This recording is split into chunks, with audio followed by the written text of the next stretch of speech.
शांति। आज 2 मार्च 2024 भारत में शनिवार है। Today is 2 March 2024 and it's Saturday इन भारत। आज की मुरली का जादुई रहस्य स्वयं को प्रेरणा देने के लिए magical secrets of today's Murli for motivating the self। आज की पूरी मुरली बाबा बच्चों को कान खींच रहे हैं, रियलाइज करा रहे हैं। महात्मा गांधी जी का एक कोट बहुत फेमस हुआ। वो कोट अंग्रेजी में इस तरह से है, कोट माना उनके महावाक्य कि be the change which you want to see in the world. ये बहुत बड़ा प्रिंसिपल है। Be the change which you want to see in the world. एक हीलिंग थेरेपी भी है इस समय मार्केट में। बहुत सुंदर है, ये लोग कौन से स्तर पर पहुंचे हैं। बहुत सुंदर हीलिंग थेरेपी है। समझो, आपके सामने कोई व्यक्ति है और उसको पेट में एक हिस्से में दर्द है, तो आप उसको बिना टच किए केवल अपनी फ्रीक्वेंसी को चेंज करेंगे, अपने तरंगों को चेंज करेंगे, तो वो व्यक्ति ठीक हो जाएगा। अभी ये भी एक थेरेपी है मार्केट में। ये बहुत वंडरफुल है। ये कैसे काम करता है इसको हमने देखा है। पढ़े लिखे बाबा के बच्चे समझ सकते हैं। रेजोनेंस कहते हैं। रेजोनेंस माना साइंस में दो ट्यूनिंग फोर्क लेते हैं, एक को वाइब्रेट करो। आप अगर कभी न्यूरोलॉजिस्ट के पास गए हैं, जो नसों के स्पेशलिस्ट होते हैं, तो वो घुटने के ऊपर या पैरों के ऊपर उसको हाथ पे मारकर उसको रखते हैं और उससे देखते हैं कि इस व्यक्ति को सेंसेशन आता है नहीं। तो इसको ट्यूनिंग फोर्क कहते हैं। एक वाई शेप का होता है। दो ट्यूनिंग फोर्क, अगर एक को वाइब्रेट करो, दूसरे को उसके साथ में रखो, तो वो भी उसी तरंगों में प्रकंपन तैयार करता है। इसको रेजोनेंस कहते हैं। अभी हमारी एनर्जी, इसको सिंपल भाषा में ले, हमारी एनर्जी अगर हाई है तो जो भी हमारे संपर्क में आएगा वो भी उसी एनर्जी का अनुभव करेगा। बाबा के बहुत भोले बच्चे हैं, गांव में रहने वाले हैं, पढ़े लिखे नहीं है, इसलिए उनको सिंपल भाषा में सुनाते हैं अनुभव के आधार पर। एक बार ऐसे हुआ, विदेश में हमारी परम आदरणीय दादी जानकी को मिलने के लिए सभी साइंटिस्ट आए हुए थे, बड़े बड़े नामी ग्रामी साइंटिस्ट। और वो दादी की राह देख रहे थे। दादी अभी तक आई नहीं थी और वहां पे तो डिसिप्लिन होती है, बहुत शांति में बैठते हैं। तो जैसे ही दादी आई तो साइंटिस्ट तो बहुत अलर्ट होते हैं। साइंटिस्ट ने एक अद्भुत प्रकंपन अनुभव किया और वो सभी आनंदित हो उठे। तो साइंटिस्ट ने दादी को पूछा कि ऐसे क्या हुआ, आपके आने के पहले इस हॉल की ऊर्जा अलग थी, लेकिन आपके आते ही इस हॉल में आनंद के प्रकंपन जागृत हो गए, हम सब आनंद का अनुभव कर रहे हैं। ये है रेजोनेंस। और बाबा आज यही कह रहा है, थोड़ा कान पकड़ के कह रहा है बाबा ने कहा कि बाबा से कोई भी बात छिपाओ नहीं। बाबा ने आज 2 बार ये बात कही है, इसलिए बहुत इंपॉर्टेंट लगी मुझे। बाबा ने इसके ऊपर अलग अलग तरीके से मुरलियों में कहा हुआ है। पुराने भाई बहनें जल्दी समझ जाएंगे कि बाबा ने कहानी बताई है कि राम राम कहो तो तुम तर जाओगे। ये भक्ति मार्ग की कहानी है। लेकिन होता क्या है कि जिसने भी इसका सुना वो सब तर गए, लेकिन खुद ये बोलने वाला तर नहीं पाया। बाबा ने आज पूरा फोकस खुद के ऊपर लाने को कहा है कि अगर सेवा नहीं होती है तो चेक करना चाहिए कि मेरा चार्ट ठीक है या नहीं है। भगवान मिला है हमको, सर्वश्रेष्ठ ज्ञान मिला है, पालना पढ़ाई मिल रही है, और फिर भी खुशी नहीं है। और जो भी है, अगर दिखावे की खुशी है तो फिर किया क्या। बाबा कहता है कि अगर आपकी ही आंखें क्रिमिनल है तो आप दूसरों को बोलने का फायदा क्या है। बाबा ने बहुत कड़े शब्द इस्तेमाल किया है। बाबा कहते हैं, मैं पढ़ रहा हूं मुरली, बाबा कहते हैं अपना चार्ट दिखाओ तो मालूम पड़े। अगर अभी तक झूठ पाप और गुस्सा है तो अपना ही सत्यानाश करते हो। बाबा चार्ट देखकर समझ जाते कि यह सत्य लिखा है या अर्थ भी नहीं समझा है। जो बच्चे योग में नहीं रहते वो इतनी सर्विस भी नहीं कर सकते। भल बाबा कहते हैं कोटो में कोई निकलेगा, परंतु जब तुम खुद ही योग में नहीं रहते तो फिर दूसरों को फिर कैसे कहेंगे कि योग में रहो। ये बहुत इंपॉर्टेंट बात मुझे लगी, इसलिए हमने गांधी जी का कोट देखा, be the change which you want to see in the world. आप दूसरों को कह रहे पवित्र रहो, विकार में नहीं जाओ, और खुद अगर जाते हैं तो उनको तीर लगेगा ही नहीं। कोई खुद विकारी है और किसको कहे निर्विकारी बनो तो उनको तीर नहीं लगेगा। शिव भगवान वाच। बाबा को ये क्यों कहना पड़ रहा है, और बाबा तो अथॉरिटी है, स्पष्ट बोल देता है। और बाबा ने आज ऐसे ऐसे शब्द इस्तेमाल किए कि ठगी नहीं चलेगी। दूसरों को कहे, मैं पढ़ रहा हूं मुरली, ठगी नहीं चलेगी। दूसरों को कहे विकार में नहीं जाओ और खुद जाए तो जरूर दिल खाएगी। बाबा ने रिजल्ट बताया, उसके बाद स्पष्ट कहा ऐसे भी ठग है। इसलिए बाबा कहते हैं मूल बात है ही अल्फ। अल्फ को जानने से तुम सब कुछ जान जाएंगे। तो ये हम सब बाबा के बच्चों के लिए इशारा है, जो बाबा के साथ चालाकी करते हैं। रहम आता है ऐसे बच्चों के ऊपर। इसको बाबा ने ठगी कहा है, ठगी माना चोरी कहा है। आज तो बाबा ने कहा झूठ पाप और गुस्सा ये सब विकार है। झूठ विकार है, पाप तो है ही है, गुस्सा भी विकार है। अभी हमारे अंदर ही विकार है और हम दूसरों को बोले कि आप निर्विकारी बनो, तो कैसे होगा। नहीं हो सकता है। हमने पहले भी देखा, मैंने आपको यह अनुभव सुनाया। एक भाई जो ब्रह्मचारी है, 50 साल की उम्र हो गई, ब्रह्मचारी है, शुद्ध भोजन है, भविष्य देखता है।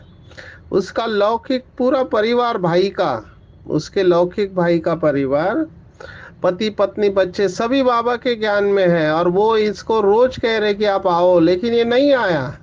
तो ड्रामा प्लान अनुसार इनको मधुबन लेके जाना हुआ। तो मधुबन में जब ये आत्मा बाबा के कमरे में बैठी तो आंखों से आंसू आने लगे। तो मुझे समझ में नहीं आया क्या हो रहा है। मैंने बाहर आने के बाद इस आत्मा को पूछा कि आप रो क्यों रहे थे। तो कहा मेरे से गलती हो गई। मैंने कहा कौन सी गलती हुई। तो कहा कि मेरे लौकिक भाई का पूरा परिवार इस ईश्वरीय ज्ञान में है, 25 सालों से है। मैंने कहा फिर। वो मुझे कहते थे, अनेक बार बोला कि आप आओ ब्रह्मा कुमारी में, लेकिन फिर भी मैं नहीं गया। मैंने कहा फिर क्यों नहीं गए। तब उन्होंने बोला कि कैसे जाऊं, ये लोग रोज ओम शांति कहते हैं लेकिन इनके घर में रोज झगड़ा चलता है। तो मैं सोचता था ये कौन सी शांति है, ये खुद झगड़ा करते हैं और दूसरों को कहते हैं ओम शांति। तो ये आई ओपनर था। आज बाबा ने यही बात मुरली में कही है, बार बार कही है, 2-3 बार कही है कि दूसरों को बोलने से पहले खुद को देखो, खुद के गिरेबान में झांक कर देखो कि मैं कितना शांत स्वरूप हूँ। क्यों तीर नहीं लग रहा है, बाबा कह रहा है। ऐसा क्यों होता है कि कुछ बच्चों का तीर लग जाता है और कुछ बच्चों का तीर नहीं लगता। दोनों कहते हैं कि हम बाबा को याद करते हैं, तो ऐसा फर्क क्यों है। तो उसका जवाब आज बाबा ने दिया कि ठगी करते हैं। माना बोलते हैं कि हम पवित्र है लेकिन है नहीं। अभी पवित्रता की डिग्री बाबा ने बताई हुई है हमारे। हम सब जानते हैं पवित्रता की डिग्री क्या है, सभी समझदार है, किसी को कुछ भी बोलने की जरूरत नहीं है। हिंदी में कहते हैं समझदार को इशारा काफी होता है। तो आज की साकार मुरली में बाबा ने ये इशारा दिया है, मुझे बात बहुत इंपॉर्टेंट लगी। क्या इशारा दिया है बाबा ने? कहा कुछ भी बोलना नहीं है, बोलने की जरूरत ही नहीं है। अंग्रेजी में एक कहावत है, बहुत सुंदर कहावत है कि speak only when you can improve upon silence. माना आप साइलेंस से अच्छा बोल सकते हो तभी बोलो, नहीं तो मत बोलो। और सत्यता यही है कि हम साइलेंस से अच्छा कुछ बोल ही नहीं सकते हैं। बाबा की भी मजबूरी है कि बाबा को वाचा में आना पड़ता है, क्योंकि बाबा की साइलेंस को हम समझ नहीं पाते हैं। इसलिए हमको ये ध्यान रखना चाहिए कि बाबा चाहता क्या है। ये बात तो बिल्कुल ठीक है कि ड्रामा में सभी बच्चों की जरूरत है, राजधानी बन रही है, लेकिन इसमें से जिनका लक्ष्य ऊंचा है, जो सर्वश्रेष्ठ कमाई करना चाहते हैं, वो बाबा के भाव को पकड़ लेंगे कि मुझे ज्यादा वाचा में आना ही नहीं है, मुंह खोलना जरूरत ही नहीं है। अनुभव से हम आपसे ये बात कह रहे हैं कि ऐसे बहुत कम समय रहता है जब हमको मुंह खोलने की जरूरत पड़ती है। हमारी पर्सनालिटी प्रोजेक्ट होती है। मेरे लिए तो कठिन है क्योंकि हम ट्रेनर है और काउंसलर है, तो हमको लोगों के साथ बात करनी होती है। बहुत देश विदेश के भाई बहने मेरे से बात करते हैं तो मुझे उनको समझाने के लिए बोलना पड़ता है। लेकिन हमने ये सीखा है कि सुनना बहुत इम्पोर्टेंट है। हम जब विहासा का सेशन लेते हैं तो विहासा में जो 8 मॉड्यूल है, एक मॉड्यूल पूरा दिन चलता है, तो उसमें हम कोऑपरेशन मॉड्यूल है, सहयोग, पूरा दिन हम सहयोग की गहराई में जाते हैं। और दूसरा एक कंपैशन है, करुणा का मॉडल। दोनों में लिसनिंग के ऊपर अभ्यास है, एक कोऑपरेटिव लिसनिंग है और कंपैशनेट लिसनिंग है। ये दोनों पावरफुल एक्सरसाइज हम कराते हैं। अभी इतनी बार करने के बाद मुझे लगता है और इसमें गहराई में जाना चाहिए। आप सोचो, कभी कभी लगता है कि ये कंपैशनेट लिसनिंग के ऊपर सभी भाई बहनों को बता दे कि कितना पावरफुल एक्सरसाइज है। बाप समान अवस्था का अनुभव होता है जब हम कंपैशनेट लिसनिंग मोड में रहते हैं। मैं थोड़ा बताना चाहूंगा, हम क्या करते हैं, पैर में बिठाते हैं। ये प्रोग्राम की सुंदरता है कि इसमें कोई भाषण नहीं होता है, एक्टिविटी होता है। तो दो बहनों को या दो भाइयों को आमने सामने बिठाते हैं और इसमें क्या करते हैं, एक को उसकी जो भी समस्या है वो दूसरे को सुनाने को कहते हैं। अभी ये बहुत टफ होता है, सभी लोग ये कर नहीं पाते हैं क्योंकि हमको बोलने की आदत ज्यादा होती है कि सुनने की आदत कम होती है। अभी कई लोग सुन भी लेते हैं लेकिन जो कंडीशन हम उनको बताते हैं विहासा में, वो सबके लिए संभव नहीं होता है। तो हम क्या बोलते हैं कि आपको जो भी समस्या है, समझो ए व्यक्ति बी को सुना रहा है, तो ए व्यक्ति के जीवन में जो भी समस्या है जिसका समाधान उसको नहीं मिला है, और वो बात दिल में दिमाग में घूमते रह रही है, तो वो व्यक्ति ए को बी को सुनानी है, लेकिन बी का रोल है सुनने का, तो वो टफ होता है। पर उसको कंडीशन क्या दी जाती है? नंबर वन, चेहरे पे कोई भी भाव नहीं रखना है, नॉडिंग नहीं करना है, मना सिर को हिलाना नहीं है, मुंह से बोलने का तो सवाल ही नहीं है। सामने वाले को ना एनकरेज करना है ना डिस्करेज करना है। और जब आप सुन रहे हो, तो आपको सुनते समय अंदर बिल्कुल शांत स्वरूप अवस्था में रहना है। ये कंडीशन पे हम उनको सुनने को बोलते हैं। तो 5-7 मिनट जब वो व्यक्ति सुनता है, तो सभी लोग हम फिर रिवर्स करते हैं। माना 5 मिनट के बाद फिर बी सुनाता है और ए सुनता है। ये बहुत पावरफुल एक्सरसाइज है। इसका केवल मैंने पार्ट ए बताया, इसमें पार्ट बी और पार्ट सी भी है। अभी जब उसके बाद हम उनका रिफ्लेक्शन लेते, फॉर्म भरते, तो कहते हैं कि सुनना बहुत टफ है।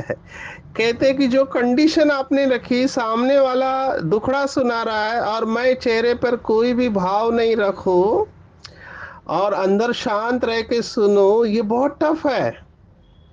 लेकिन जो इसको सीख लेता है ना, वो प्रभाव मुक्त हो जाता है, किसी भी परिस्थिति का उसके ऊपर प्रभाव नहीं पड़ता है, और वो सामने वाले को हील कर देता है। ये हीलिंग एक्सरसाइज है, क्योंकि सामने वाले के दिल में जो भी बातें चल रही होती है, वो सुना के हल्का हो जाता है, एट द सेम टाइम उसको शक्ति भी मिलती है। हमारे एक भाई जब 9/11 अटैक हुआ अमेरिका में, तो काफ़ी नामी गिरामी, तो उनको जेट प्लेन से फास्टर से अमेरिका भेजा गया काउंसलिंग के लिए। तो उन्होंने अपना अनुभव सुनाया। उन भाई का नाम जेटली भाई है। तो उन्होंने अनुभव सुनाया कि उनके सामने जो लोग उस ट्रॉमा में से गए थे, जब बिल्डिंग गिरा और इतने लोग मर गए हजारों, तो जिन्होंने ये देखा वो ट्रॉमा में थे, दुख में थे, तो आते थे इनके सामने और अपनी दुखड़ा सुनाते थे। इस बीमारी को कहते हैं पीटीएसडी। जो पढ़े लिखे हैं इसको सर्च कर सकते हैं। पीटीएसडी माना पोस्ट ट्रॉमेटिक स्ट्रेस डिसऑर्डर, माना ऐसी बड़ी घटना होती है, उसके बाद कई लोग शॉक में चले जाते हैं, तो उसका दुख रहता है उनको। तो वो सुना रहे थे, लेकिन ये जेटली भाई उन आत्माओं के केवल भ्रुकुटी में देखता था और स्वयं शांत स्वरूप अवस्था में रहता था। तो वो कहते थे कि आधा घंटा सुनाने के बाद उनको अच्छा लगता था, बोलते अभी हम ठीक हो गए, और वो चले जाते थे। तो ये प्रैक्टिकल है, इसके ऊपर प्रयोग हुए हैं। हम तो विहासा में ये एक्सरसाइज जब करते हैं, तो देखते ही बनते हैं सबके चेहरे। इसमें पार्ट बी और सी भी है। ये थोड़ा ज़्यादा हो जाएगा आज के सेशन के लिए, इसलिए मैं कट शॉर्ट कर रहा हूँ। मुझे लगता है बाबा यही चाह रहा है कि आपको कुछ भी बोलना नहीं है, शांति के सागर बाप को याद करना। एक मुरली में बाबा ने कहा था कि जब बाबा के बच्चे शांति के सागर बाबा की याद में रहते हैं, तो पूरे विश्व को प्रकाश मिल जाता है। अभी ये बहुत इंटरेस्टिंग है। अपने आप एक मुरली में बाबा ने ये भी कहा था कि जब दादिया या महारथी मधुबन में होते हैं, तो मधुबन का वायुमंडल बहुत शक्तिशाली होता है। अभी ये आत्माएं निरंतर बाबा की याद में रहने के कारण बाबा की शक्तियों को खींचते रहते हैं। तो अगर इस बात को हम अपने जीवन में धारण करें, हम जिस भी स्थान पर हैं, जिस भी भारत के कोने में या देश विदेश के कोने में हैं, हम अगर बाबा के पावरफुल याद में हैं, जो बाबा ने आज कहा कि आत्म अभिमानी बनकर बाबा को याद करना, अगर हम हैं, तो अपने एरिया के सभी वायुमंडल को हम बदल सकते हैं। बाबा ने इसके ऊपर मुरलियां चलाई है, वृत्ति से वायुमंडल की बात। किसी को बोलने की जरूरत ही नहीं है। बाबा ने कहा एक ही बात समझाओ। आज तो बाबा ने आंखें खोल दी है। बाबा ने कहा कि बच्चे पूछते हैं बाबा हमारे समझाने में कोई भूल तो नहीं है? ये उनके लिए है जो बाबा का ज्ञान सुनाते हैं। बाबा ने कहा जरूर भूल है। कौन सी भूल है? कि आप एक तो आत्मिक स्मृति दृष्टि वृत्ति में नहीं रहते, और दूसरा अल्फ को अच्छी तरह से समझा नहीं है, तो कुछ नहीं समझा है। बाबा ने स्पष्ट कहा है। मुझे कई लोगों ने कहा कि आपके कुछ भाई बहने घुमाते फिराते हैं, फोकस होके नहीं बोलते हैं। अभी ये कौन कहेगा? जिस आत्मा का बहुत अच्छा स्टडी है, जो बहुत समझदार है, उनको तुरंत पता चलता है कि प्रश्न क्या पूछा और जवाब क्या दे रहे हैं।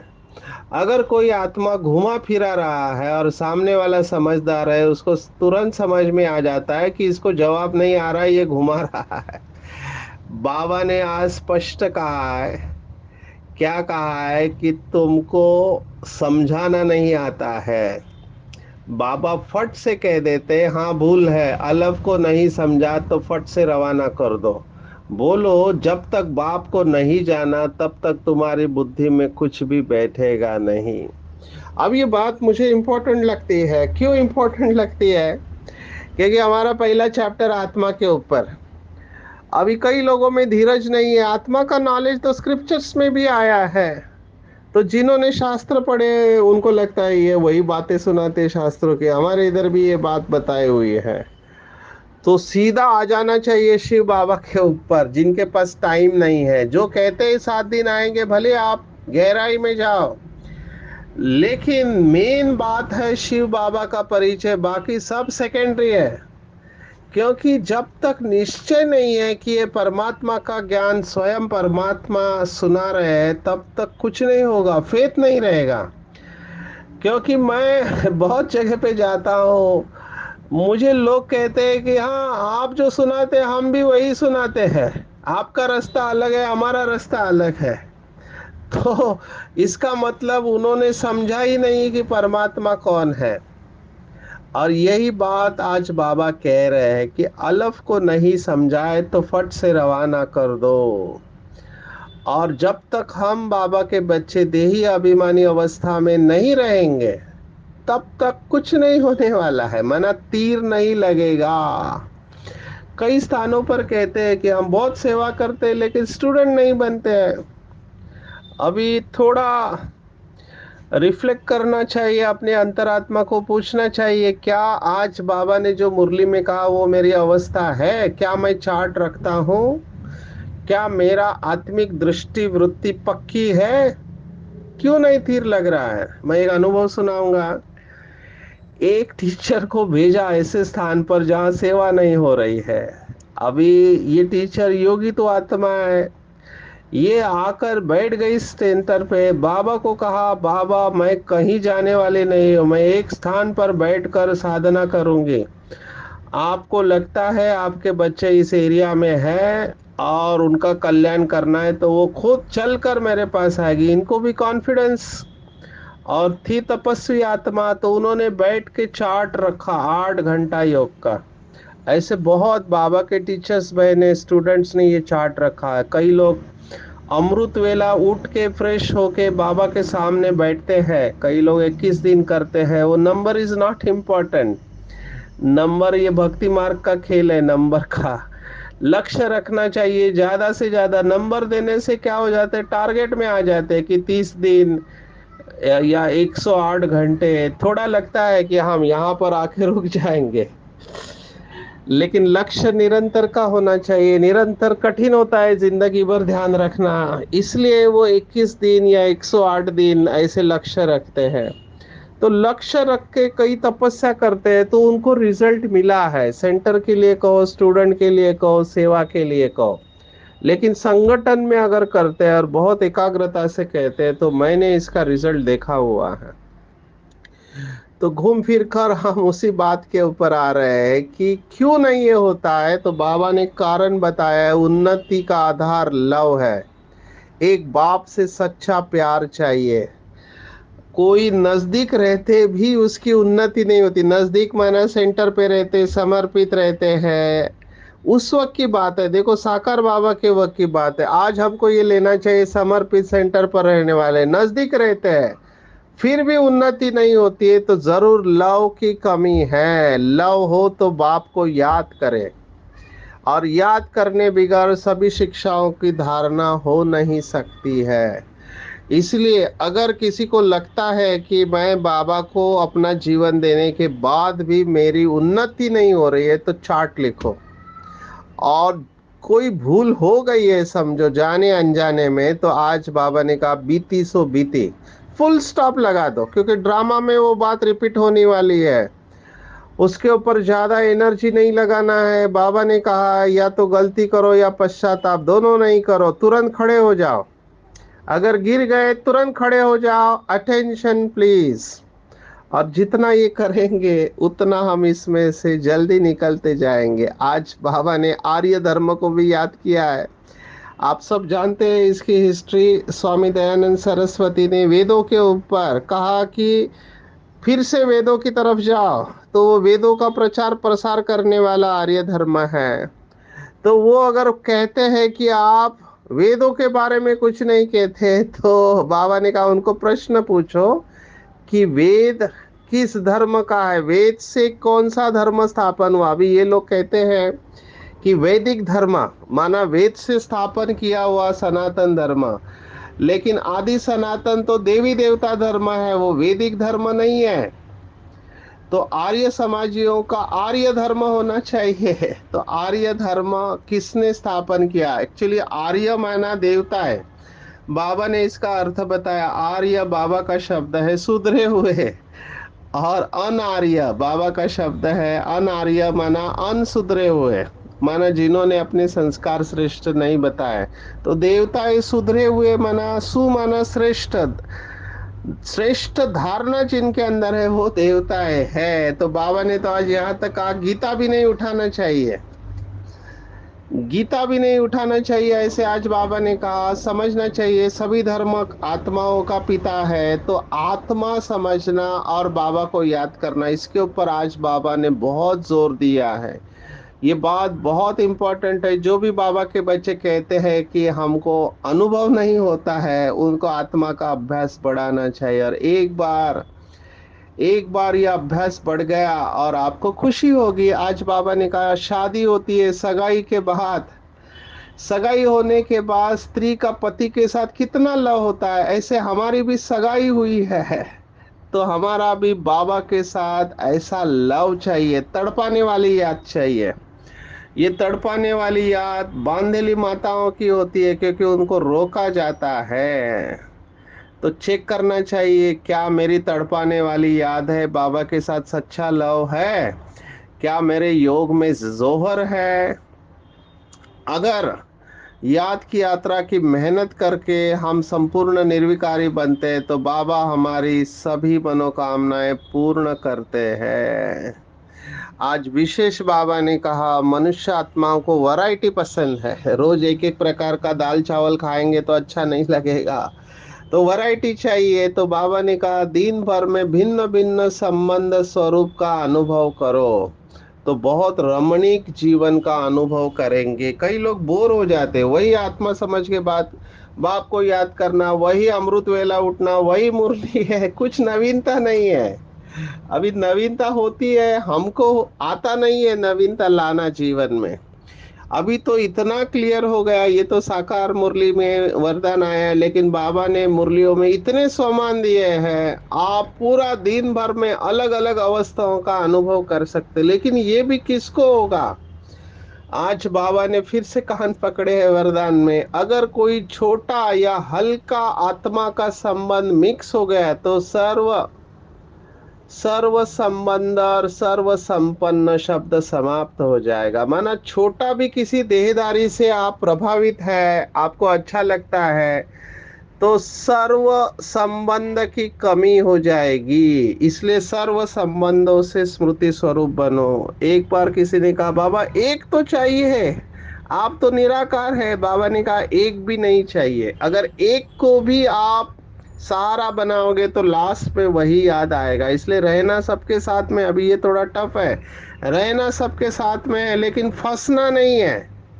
सर्व संबंध एक बाप के साथ रहेंगे तो बाबा हमारे सामने खड़ा होगा ऑल द टाइम, और अव्यक्त रूपधारी बाप समान बन हम ड्रामा को साक्षी होकर देखेंगे, तो जरा भी हलचल में नहीं आएंगे।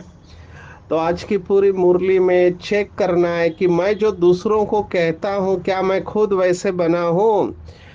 कहीं मैं ज्यादा आवाज में तो नहीं आता हूँ? क्या मैं स्वयं को आत्मा समझ के बाप को याद करता हूँ? क्या मेरी आत्मिक दृष्टि पक्की है? कहीं मैं बाबा के साथ ठगी तो नहीं करता हूँ, अंदर एक बाहर दूसरा? क्या मेरा बाबा के साथ सच्चा सच्चा जिगरी प्यार है, तड़पाने वाली याद है? क्या घड़ी घड़ी मैं बाबा को याद करता हूँ? क्या बाबा की सेवा पर हूँ? जैसे बाबा ने कहा त्रिमूर्ति और गोले का चित्र लगाना है, ये सब बातें क्या मैं फॉलो करता हूँ, चार्ट रखता हूँ? और क्या मैं सर्व संबंधों से बाप को याद करता हूँ? बाप समान अव्यक्त रूपधारी बनता हूँ, साक्षियों के ड्रामा को देखता हूँ? अगर नहीं तो अटेंशन रखना है और अपना चार्ट रख के बाबा जो चाहता है, जैसा चाहता है वैसे बन के दिखाना है। अच्छा, ओम शांति।